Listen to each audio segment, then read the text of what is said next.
सत्संग में आते हो तो यहाँ एक बाबूजी बनकर नहीं आवे, यहाँ एक दास बनकर आवे।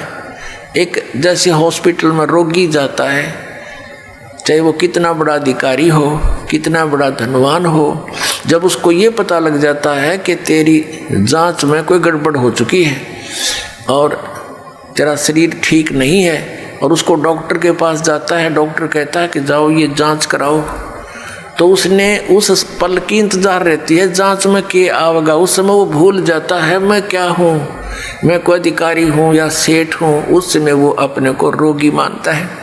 ऐसा भाव आपका सत्संग में रहना चाहिए।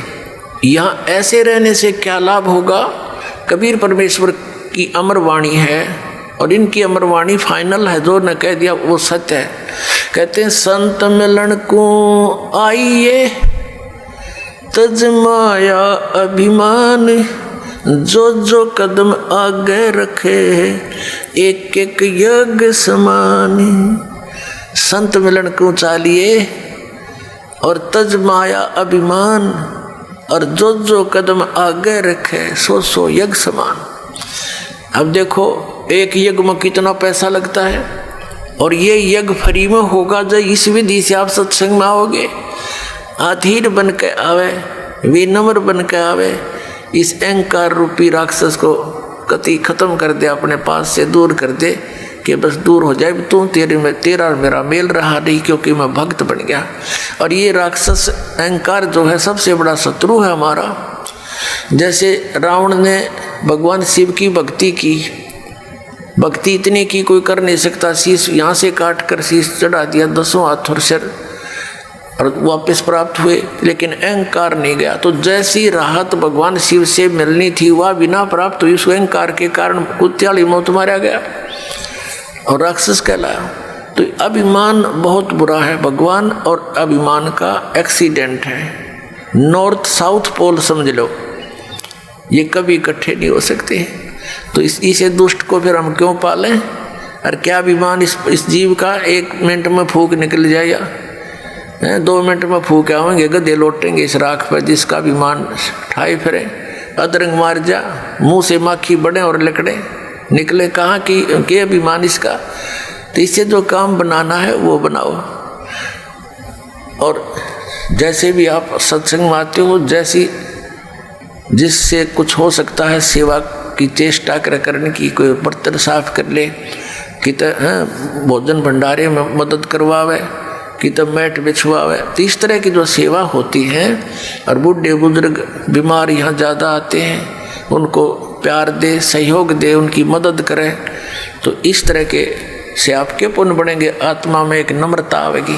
और कबीर परमेश्वर जी के पास, मुनिंदर जी के पास विशेषकर दुखी ही आते थे, सुखी था उनके पास जाते थे, उन नकलियाँ ऋषियों द्वारा। और क्योंकि वो तो महिमा के भूखे, अच्छा आदर दें, सेठ आ जाओ उसने न्यारी कुर्सी देंगे, हो रहा जाओ उसको अलग से कमरा देंगे, और फिर वो 10,000 रुपये दे दें, उसके गीत गाए जाएंगे। इसलिए वो वहाँ इसलिए जाते हैं सेठ, क्योंकि उनका मान होता है। और परमात्मा के दरबार में आते थे, उनको एक मैट पर बैठने के लिए आदेश था, चाहे कोई भी आवे। तो संत वही होते हैं। और वहाँ कोई आदर सत्कार नहीं था किसी का, और अनादर भी नहीं था किसी का, क्योंकि वहाँ विद्यार्थी टाइप में भगत होते हैं, और टीचर जो है वो आध्यात्मिक गुरु जो होता है वो आध्यात्मिक टीचर होता है। बूढ़े बुजुर्ग रोगी का की मदद करनी चाहिए, नफरत नहीं करें।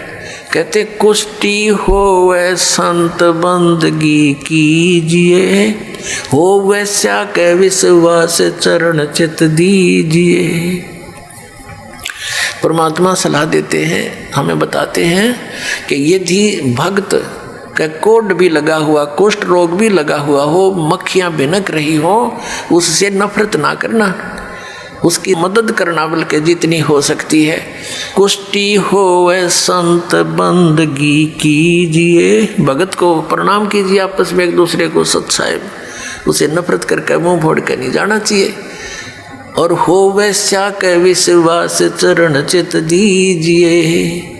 यदि किसी बहन कोई अपने क्रमवश गणिका भी बन गई है, वैसा भी वृत्ति कर रही है और वो सत्संग में आ जाती है, कहते हैं उससे भी नफरत ना करना, उसको भी साधु जानना। क्योंकि हम सभी ऐसे स्थान पर रह रहे हैं, ना जाने कब कौन के गलती कर बैठे, और हम क्या करते हैं, अपने दोषों को ना देखकर दूसरे को के थोड़े दोष को भी घना बनाकर नफरत करते हैं। यह भी हमारी अज्ञानता का ही कारण है। अब जैसे पुण्यात्माओं कोई चोर है, डाकू है और कोई दुराचारी है, यदि वो सत्संग में नहीं आवेगा तो उसको ये पता कैसे लगेगा ये पाप कर रहा है तू। जिस कर्म जिस क्षेत्र में वो रहता वो तो वो वहाँ उस माहौल में तो फंसा हुआ है, उसी से तो बिगड़ता ही जा रहा है। अब जैसे मैला कपड़ा हो गया तो वो जल के निकट नहीं आवेगा, साबुन प्रयोग नहीं होगा उस पर, तो वो मैल समाप्त कैसे होगा। आप सुन रहे थे जगत गुरु तत्वदर्शी संत रामपाल जी महाराज जी के मंगल प्रवचन। अधिक जानकारी के लिए विजिट कीजिए हमारी वेबसाइट www.jagatgururampalji.org। संत रामपाल जी महाराज जी के शुभ आशीर्वाद से पूरे विश्व भर में 500 से भी ज्यादा नाम दीक्षा केंद्र हैं, जिन पर संत रामपाल जी महाराज जी द्वारा ऑनलाइन निःशुल्क नाम दीक्षा दी जा रही है। अपने नजदीकी नाम दीक्षा केंद्र का पता करने के लिए संपर्क करें 8222880541।